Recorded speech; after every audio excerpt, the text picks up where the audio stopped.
Somewhere in America right now, a card is being charged for a gym membership nobody is going to use this month. It has already happened for the last 4 months. It will probably happen next month too. Nobody at the gym is scrambling to fix that. Nobody there is losing sleep over an empty locker. In fact, if you understood exactly how this business works, you would realize that quiet, uneventful, forgotten charge is not a failure at all. It is close to the most profitable transaction that gym will process all week. The gym does not actually want you to show up. Not really, not consistently. And once you understand that one sentence, the whole business model stops being confusing. Here's where it gets stranger than most people expect. There is a study done by two economists named Stefano Della Vigna and Ulrike Malmendier that quietly explains more about the fitness industry than almost anything else written about it. They tracked close to 8,000 members across 3 American health clubs over 3 years, watching not just what kind of membership people signed up for, but how often they actually walked through the door afterward. What they found should be framed on the wall of every gym in the country. People who signed up for a flat monthly membership of over $70 showed up, on average, 4 and 3/10 times a month. Do the math on that, and it works out to more than $17 every single time they actually used the gym, at a place that was also selling a 10-visit pass for $10 a visit. Over the life of an average membership, those same people left roughly $600 on the table that they could have kept in their own pocket simply by paying per visit instead of paying a flat fee. Nobody tricked them into it.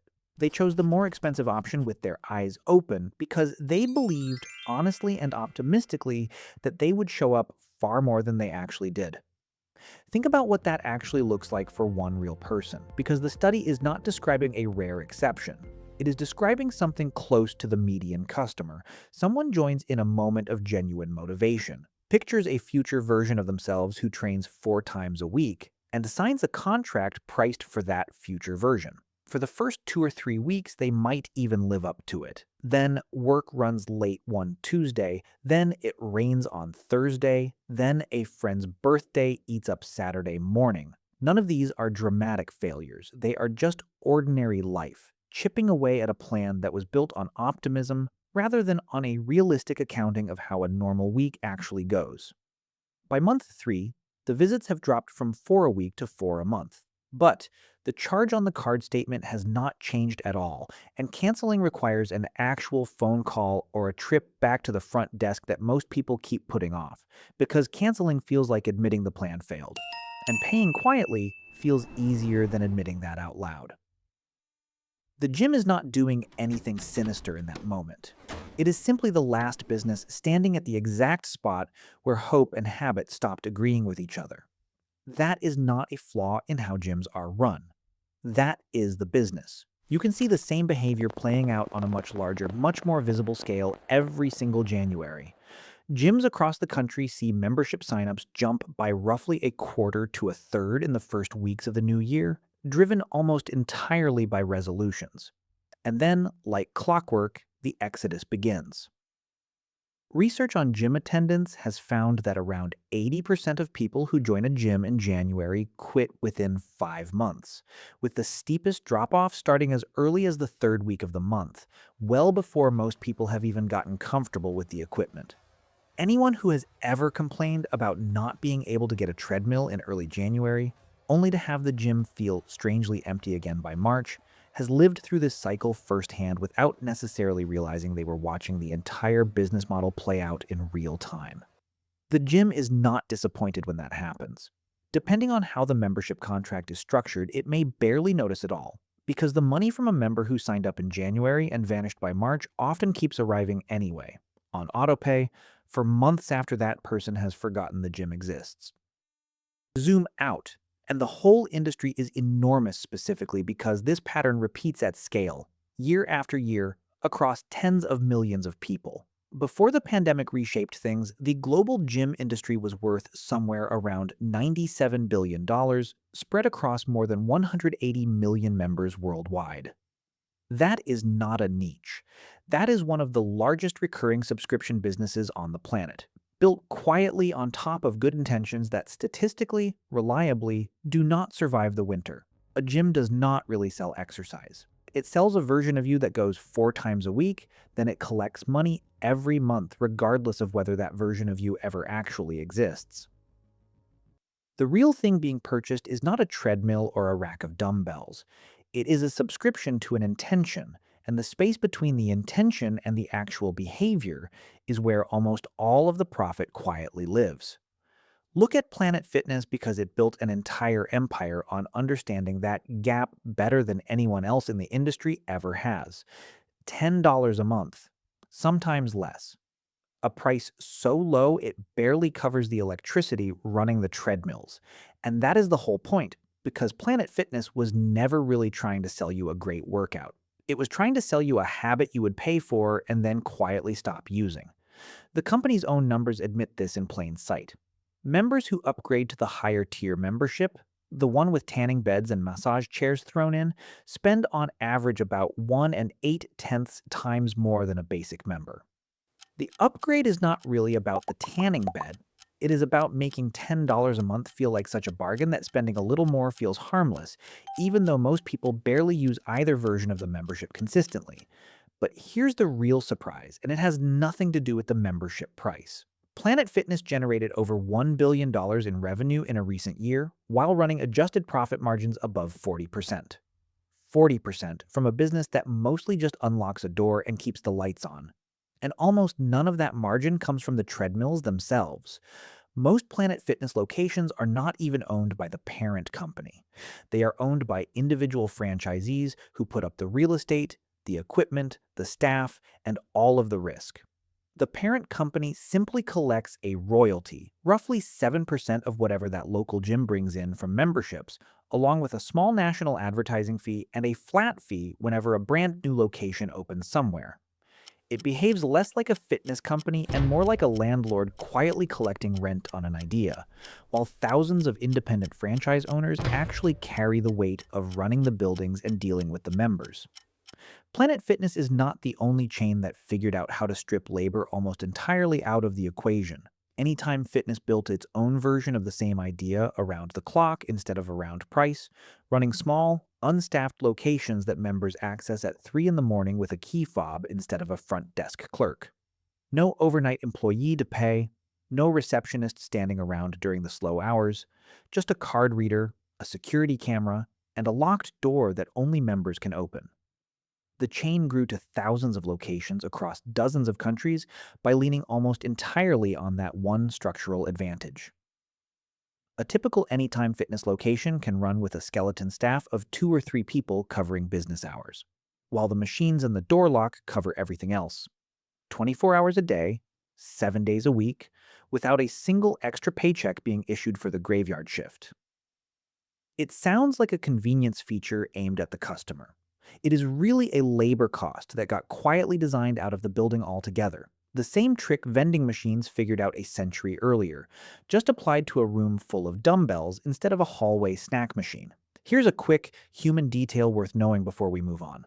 The man who eventually ran that entire empire started behind the front desk.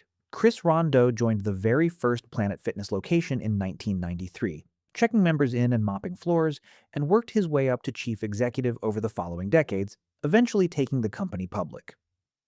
Then, after 3 decades and a business worth billions, the board removed him with almost no warning at all. Even the man who built the model from the ground up was not guaranteed to keep his seat once the company got big enough to answer to a board instead of to him. Now, here's a question you've probably never asked, but definitely already know the answer to. Why is the gym always in that one oddly large, oddly cheap looking building tucked into a strip mall next to a discount furniture store and a nail salon that never seems to have any customers? The honest answer has almost nothing to do with fitness.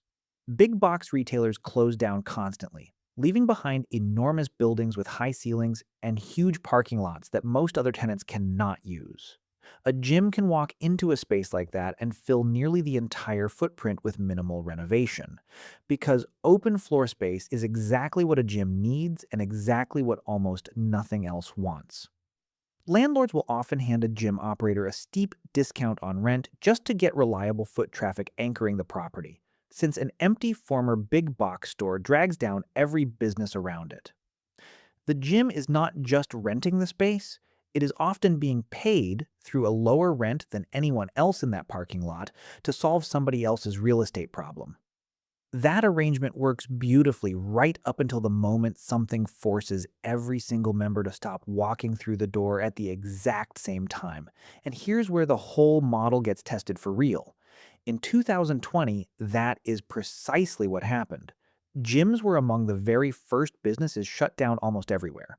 And unlike a restaurant, a gym could not simply pivot to delivery. Membership dues, the one thing this industry runs on, stopped flowing almost overnight.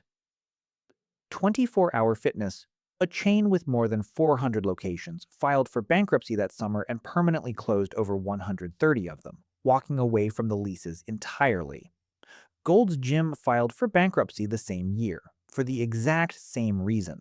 Two of the largest names in fitness, both broken by the same missing variable. This is the part of the gym business that never shows up in the marketing. Every one of those closures came from businesses carrying enormous fixed costs, long leases, expensive equipment loans, large staffing overhead, while their revenue depended entirely on members physically walking through a door that regulators had just locked shut. The pandemic did not expose a flaw unique to any one chain. It exposed the one fixed cost sitting underneath the entire industry that low prices and clever real estate deals can never fully protect against. And that exact crisis is part of why a very different kind of gym has been quietly gaining ground ever since. One built on the opposite assumption entirely.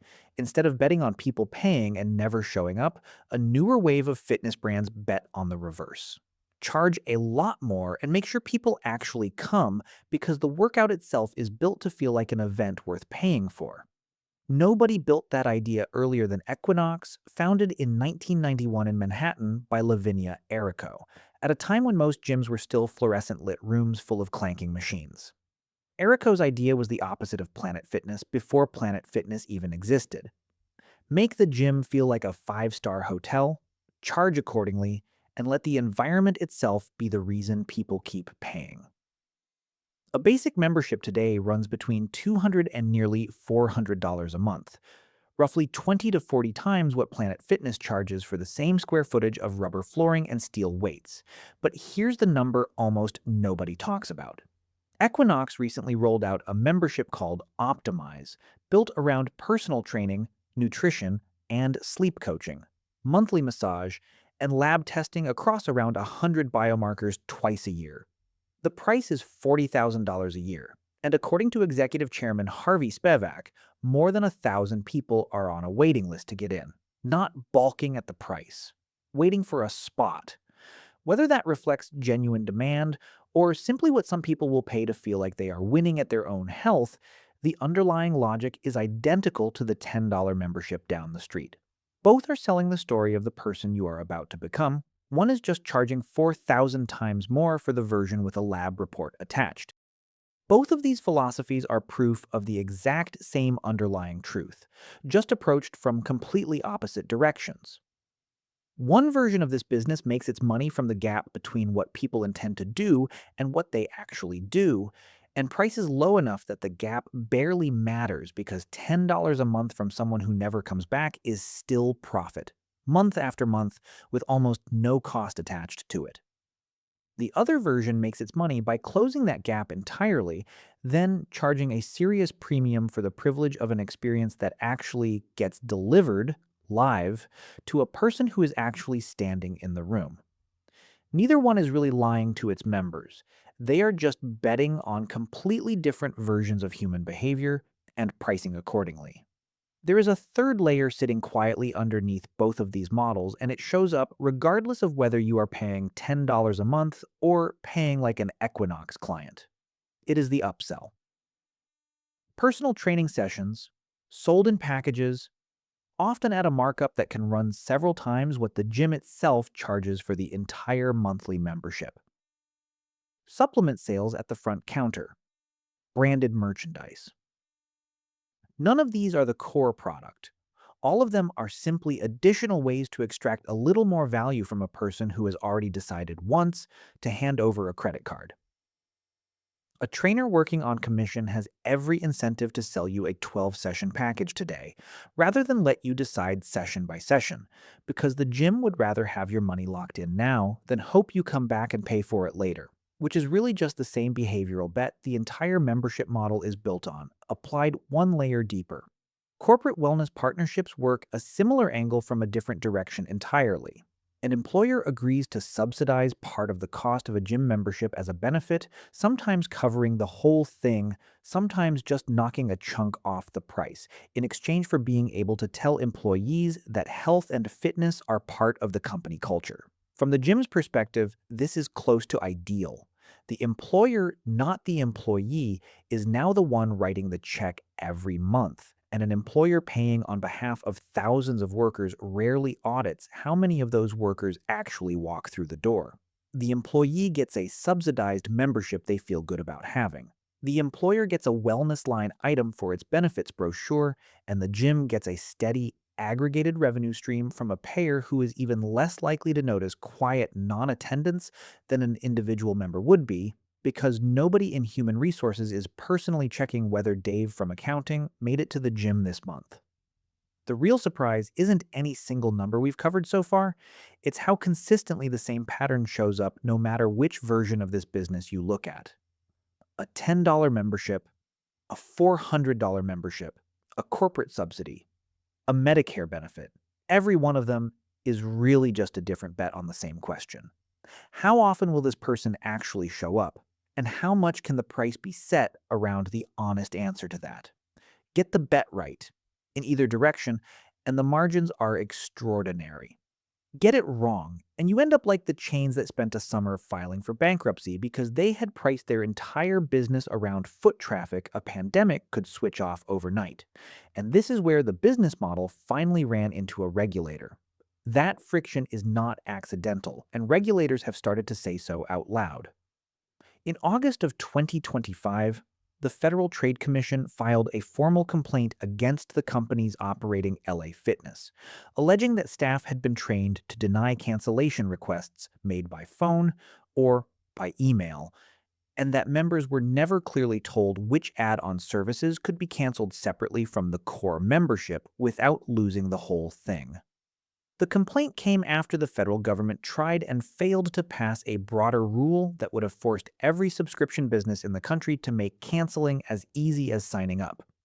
That broader rule got struck down in court, but the FTC kept pursuing individual cases anyway, because the underlying pattern it was chasing, a business that makes joining effortless and quitting exhausting, is close to a textbook description of how a huge share of the fitness industry has operated for decades. The friction was never a customer service failing. It was baked into the same math as everything else in this business. Every extra phone call, every certified letter requirement, every month someone stays enrolled purely out of inertia is revenue the gym was never going to earn if canceling had been as easy as joining. All of this also explains why an entirely different kind of business has spent the last several years chipping away at both ends of the industry at once.